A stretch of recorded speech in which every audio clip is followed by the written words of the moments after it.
Good morning. এবার পাতায়াতে উঠেছি এই ডিসকভারি হোটেলে।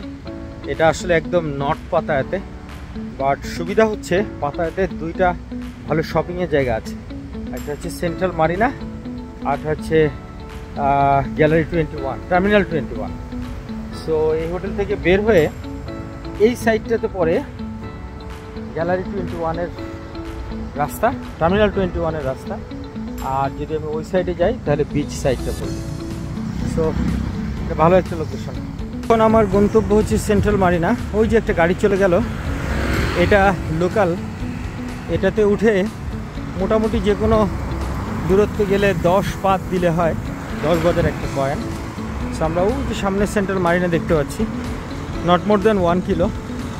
সো হাঁটা প্রেফার করছি বলে হাঁটছি, বাট কিছুক্ষণ পর এই গাড়িগুলো যাচ্ছে।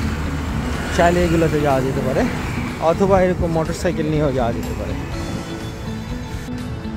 পাতায়াতে আসলে এখন এই 11টা-12টার দিকে লোকজন খুব কম থাকে দিনের বেলায়, কারণ আমরা সবাই জানি এটা আসলে একদম হোল নাইট খোলা থাকে এবং মোটামুটি টুরিস্টরা এনজয় করে এখানে রাতেই।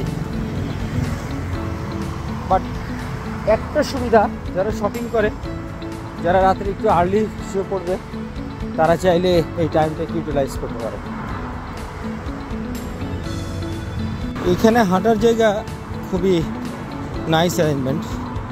রাস্তার দুপাশ দিয়ে এরকম হাঁটার জায়গা আছে।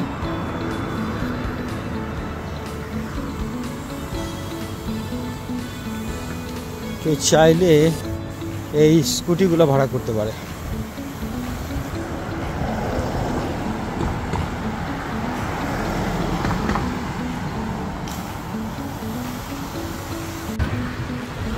এখানে হাঁটার মধ্যে একটা মজার বিষয় হচ্ছে, কিছু দূর হেঁটে ক্লান্ত হলে এরকম ফুট মাসাজের জায়গা আছে। সো 200 বাত এরকম একটা মাসাজ নিয়ে যেতে পারে, তাহলে হাঁটতে সুবিধা হবে। বলেছিলাম সেন্ট্রাল মারিনা বেশি দূর না। সো আমার ঘড়িতে যেটা দেখছি অনলি 53 মিটার। সো এই আমরা সেন্ট্রাল মারিনাতে চলে আসছি। সো আমি একদম কর্নার দিয়ে ঢুকবো, কারণ আমার টার্গেট হচ্ছে এখানে ফ্যাক্টরি আউটলেট আছে নাইকি, পুমা এবং আদার ব্র্যান্ডেড শুগুলার।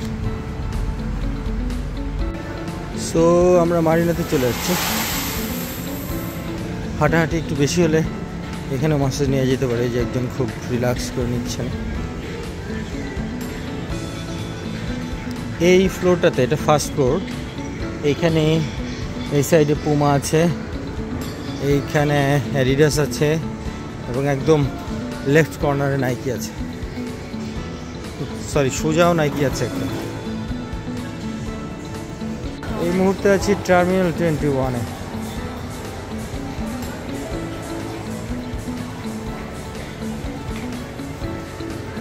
হাঁটতে হাঁটতে প্রচণ্ড ক্লান্ত। So let's have a cup of coffee.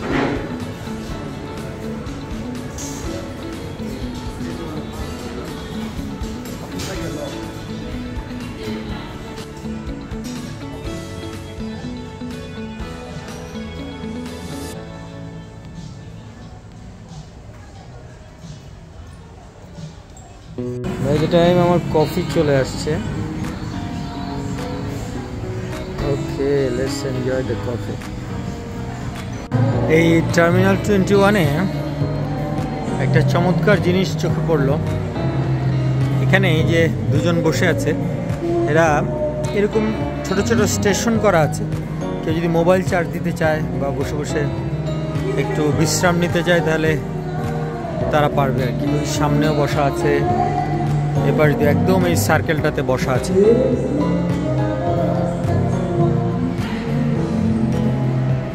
Terminal 21-এর আর একটা বৈশিষ্ট্য হচ্ছে খুব ছিমছাম একটা মার্কেট, এবং এটার মিউজিক সিস্টেমটা বেশ ভালো। এত ভালো ভালো মিউজিক প্লে করে, যেটা মাইন্ড ব্লোয়িং এবং পারচেজের জন্য হয়তো কাস্টমারকে বেশ একটা উদ্দীপনা ছড়ায়।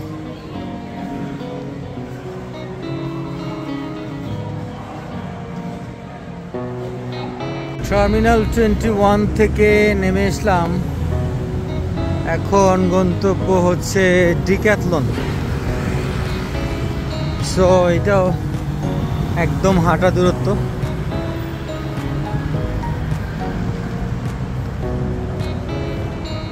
এবং শপিং ঘোরাঘুরি করতে কষ্ট হলে একটা মাসাজ নিয়ে নেওয়া যেতে পারে, অটোমেটিক মেশিন। 10 বাদ দিলেই হয়ে যাচ্ছে, 5 মিনিটস।